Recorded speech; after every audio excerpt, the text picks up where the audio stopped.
This is part 7 of rivets and bolts. Here's a double shear joint with the same bearing surface area as our single shear joint that we've been looking at. Instead of having a 1-inch board nailed to another 1-inch board, like in our single shear joint, this joint has two 1/2-inch boards. See, there's a 1/2-inch board, there's a 1/2-inch board nailed to this 1-inch board. Okay, let's call T1 and T3 the thicknesses of the 1/2-inch boards. See, there's T1, the thickness of this left board. There's T3, the thickness of the right board, and we're just going to say each of them is a 1/2 inch. And we'll call T2 the thickness of this middle board, which is 1 inch. If we assume that the nail is not bending, then the stress is uniform all along the nail's length. Instead of having a pivot point where there's no stress and then having a maximum stress at the edge, this one has the same stress all along. Okay, since the stress is uniform along the length of the nail, we can assume that F1 is halfway across the 1/2-inch thick board. We call this F1. Well, we're assuming that the stress between the wood and the nail is the same on this side of the board as it is on this side. So that means our force vector that represents all these little forces between the wood and the nail is in the center of the board. Okay, the distance from F1 to the middle of the 1-inch board is 1/2 of T1. See, there's T1. 1/2 T1, distance from there to there, plus the distance from there to there, which is 1/2 T2.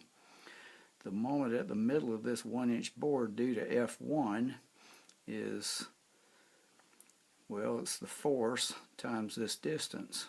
F1 force times 1/2 of that plus 1/2 of that. 1/2 of T1 plus 1/2 of T2. But the stress of the wood against the nail on the left side of the middle board causes an opposing moment. The stress here, the left side of this middle board, in other words, stress between here and here, it causes an opposing moment. This board's pulling the nail down, but this wood is pulling the nail up. Okay, the moment at the middle of this 1-inch board due to F1 is, well, F1 times that distance.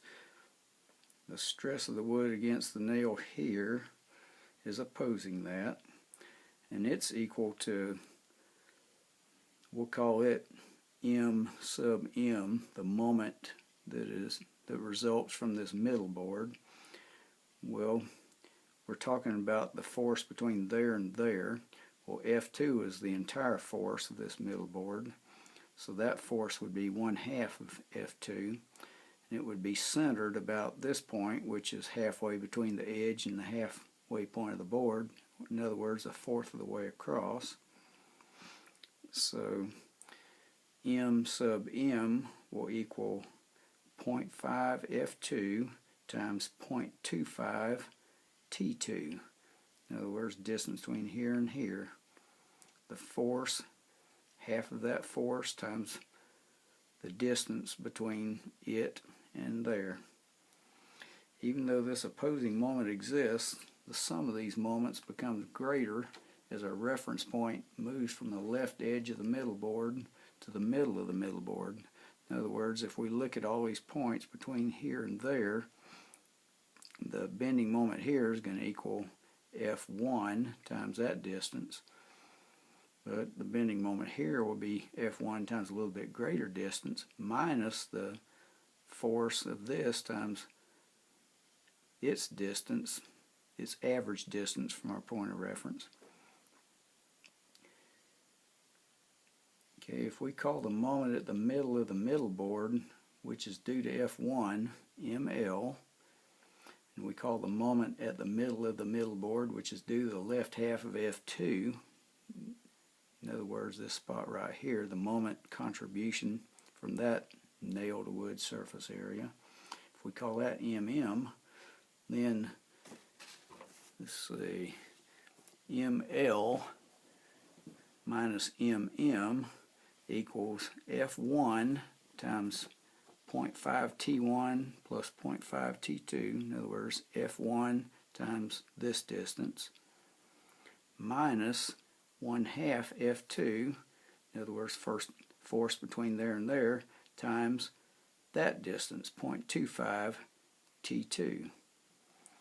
Okay, the force of the wood pressing against the nail between the left side of the middle board and the middle of the middle board is 0.5 F2, and it's also equal to F1 because F2 equals F1 plus F3, and if they're symmetrical, F1 equals F3.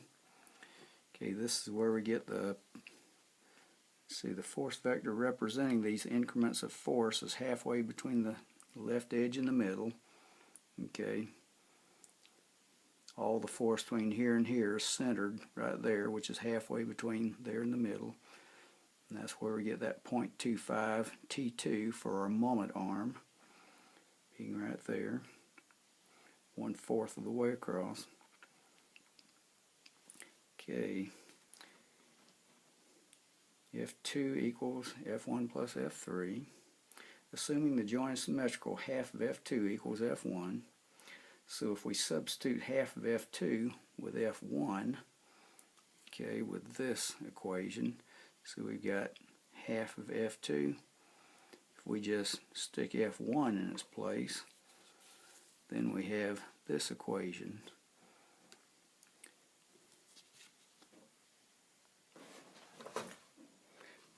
This is our equation for the bending moment at the middle of the middle board. The contribution of the left board minus the contribution of the left half of the middle board equals the force of the left board times its distance to the middle of the middle board minus the half of the force of the middle board times its distance to the middle of the middle board.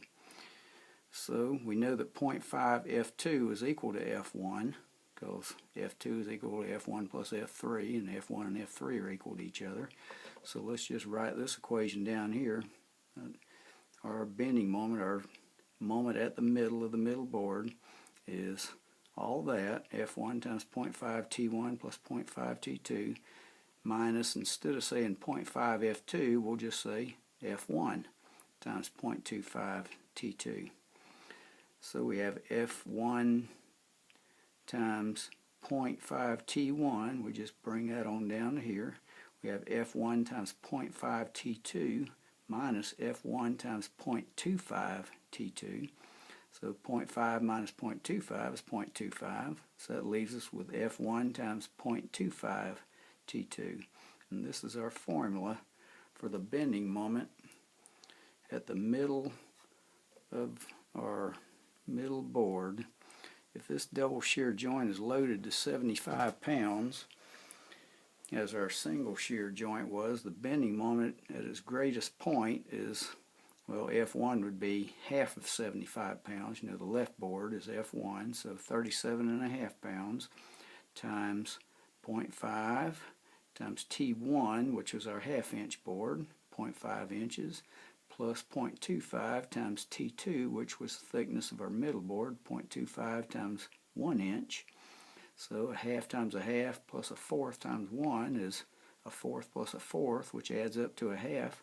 So 37.5 pounds times a half of an inch gives us 18.75 inch-pounds. Remember how we determined earlier that the load of this double shear joint would be 4 times as much as the load of a single shear joint if the stress all along this nail were equal to the maximum stress of our single shear joint. But in this case, we're going to say this joint is only holding 75 pounds, which is 1/4 of the 300 that it could hold if the stress were equal to the maximum stress of the single shear joint. So the stress of the nail pressing against the wood of this double shear joint is only 1/4 of the maximum stress, which was at the edge of the board of our similar single shear joint. But the bending moment of the nail in this double shear joint is greater.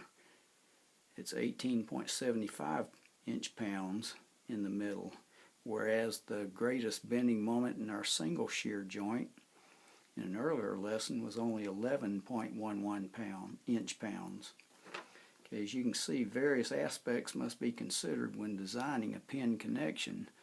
You compare two different connections. One of them might have less bearing stress than the other. Another might have more bending moment than the other. That's the way it is in this case. Okay, the bending stress of a rivet or nail or bolt is equal to the bending moment divided by what we call a section modulus. We use the letter Z to denote that.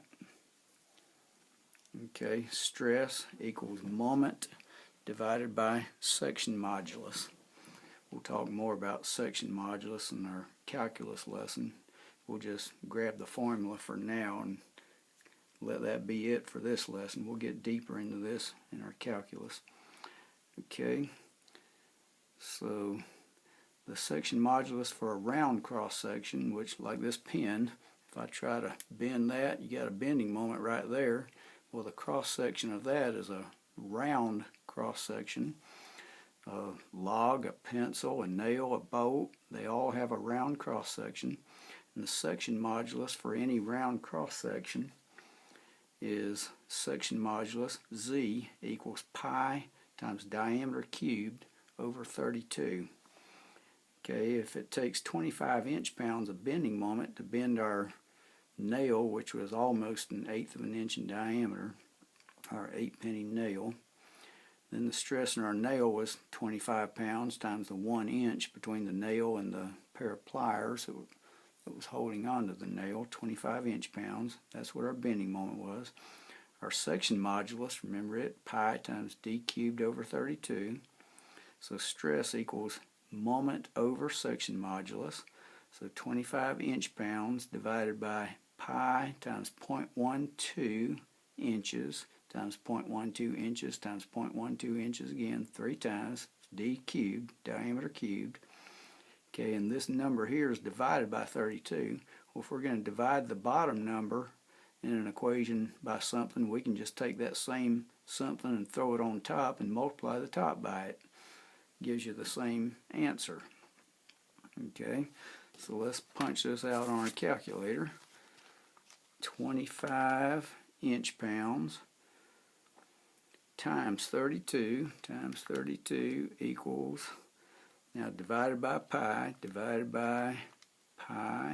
equals, divided by 0.12 3 times, divided by 0.12 equals, divided by 0.12 equals, divided by 0.12 equals.